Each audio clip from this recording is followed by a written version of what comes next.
ಕರ್ನಾಟಕದ ಸುತ್ತಮುತ್ತ ಬಾಂಗ್ಲಾ ವಲಸಿಗರಿದ್ದಾರೆ, ಬೆಂಗಳೂರಲ್ಲಿ ತುಂಬಾ ವಲಸಿಗರಿದ್ದಾರೆ. ಆಯ್ತಾ, ಇದನ್ನ ಚಕ್ರವರ್ತಿ ಸೂಲೆಬಲೆ ಸರ್ ಅವ್ರ ಟೀಮ್ ಅವರು ಒಂದು ಮೊನ್ನೆ ವಿಡಿಯೋದಲ್ಲಿ ನೋಡಿದಾಗ ಹೇಳ್ತಾ ಇದ್ರು, ಕೆಲವೊಬ್ರು ಕರ್ನಾಟಕ ಸರ್ಕಾರನೇ ಕರ್ಸ್ಕೊಂಡು ಅವ್ರಿಗೆ free ration card, free voter ID ಕೊಟ್ಟು ಎಲ್ಲ ಮಾಡುತ್ತೆ ಅಂತ. ಆದ್ರೆ ನೀವ್ ಹೇಳಿ, ಅಷ್ಟು ಸುಲಭನಾ ಅಂತ?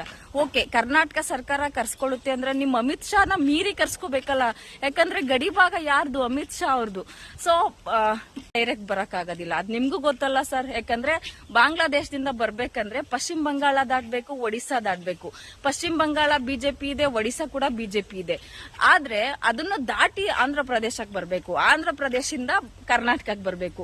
ಸೊ ಈ ಮೂರಲ್ಲೂ ಫ್ರೀ ಆಗಿ ಬಿಟ್ಬಿಟ್ಟಿದ್ದಾರೆ ಬರೋಕೆ. ಆಮೇಲೆ ಕರ್ನಾಟಕಕ್ಕೆ ಬಂದಿದ್ದಾರೆ. ನೀವು ಪ್ರಶ್ನೆ ಯಾರನ್ನ ಮಾಡ್ಬೇಕು? ಈ ಗಡಿ ಭಾಗಗಳನ್ನ ದಾಟಿ ಬಂದಿದಾರಲ್ಲ ಅಂತ ನೀವು ಅಮಿತ್ ಶಾನ ಪ್ರಶ್ನೆ ಮಾಡ್ಬೇಕು, ಇಲ್ಲ ಒಡಿಶಾ ಗವರ್ಮೆಂಟ್ ನ ಪ್ರಶ್ನೆ ಮಾಡ್ಬೇಕು. ಅಲ್ಲೂ ಬಿಜೆಪಿ ಇದೆಯಲ್ಲ, ನೀವು ಮಾಡೋದಿಲ್ಲ. ಪಶ್ಚಿಮ ಬಂಗಾಳ ಬಿಜೆಪಿ ಇದೆಲ್ಲ ಮಾಡೋದಿಲ್ಲ. ಅಟ್ಲೀಸ್ಟ್ ಆಂಧ್ರ ಪ್ರದೇಶ ಆದ್ರೂ ಪ್ರಶ್ನೆ ಮಾಡಿ, ಅದನ್ನು ಮಾಡೋದಿಲ್ವಾ? ಬಿಟ್ಬಿಡಿ. ಆದ್ರೆ ಕರ್ನಾಟಕದ ಮೇಲೆ ಗೂಬೆ ಕೂರಿಸ್ತಿದ್ದೀರಲ್ಲ, ಅಷ್ಟು ಈಸಿನ ಅಲ್ಲಿಂದ ಕರ್ಸ್ಕೋಬೇಕಾದ್ರೆ ಕೇಂದ್ರ ಸರ್ಕಾರದವ್ರು ಬಿಟ್ಬಿಡ್ತಾರ? ಪ್ರಶ್ನೆ ಮಾಡ್ಬೇಕಾಗಿರೋದು ಎಲ್ಲಿ ಹೇಳಿ? ಗಡಿ ಭಾಗಗಳಲ್ಲಿ ಇಷ್ಟೊಂದು ಹೆಂಗೆ ಸುರಕ್ಷಿತ ಇಲ್ದೇನೆ ಎಲ್ಲಾರು ನಮ್ಮ ದೇಶಕ್ಕೆ ಬರ್ತಾರೆ, ನಮ್ಮ ಕರ್ನಾಟಕಕ್ಕೆ ಬರ್ತಾರೆ ಅಂತ ನೀವು ಅಮಿತ್ ಶಾಗೆ ಪ್ರಶ್ನೆ ಮಾಡಿ. ನೀವು ಒಂದು ಸ್ಟ್ರೈಕ್ ಮಾಡಿ. ಸಿಜೆಪಿ ಪ್ರೊಟೆಸ್ಟ್ ಮಾಡಿದ್ರಲ್ಲ, ಈಗ ಜಾರ್ಖಂಡ್ ಪ್ರೊಟೆಸ್ಟ್ ಎಲ್ಲ ಸಕ್ಸಸ್ ಆಯ್ತು ನೋಡಿ. ಅದೇ ತರ ನೀವು ಕುತ್ಕೊಳ್ಳಿ, ನಮ್ಮ ಕರ್ನಾಟಕಕ್ಕೆ ಬಾಂಗ್ಲಾ ವಲಸಿಗರು ಬರಬಾರ್ದು.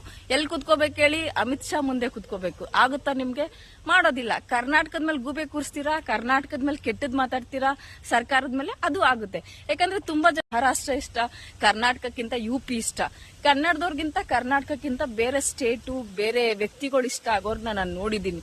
ಸೊ ಅಂತ ಜನಗಳ ನಡುವೆ ಕರ್ನಾಟಕ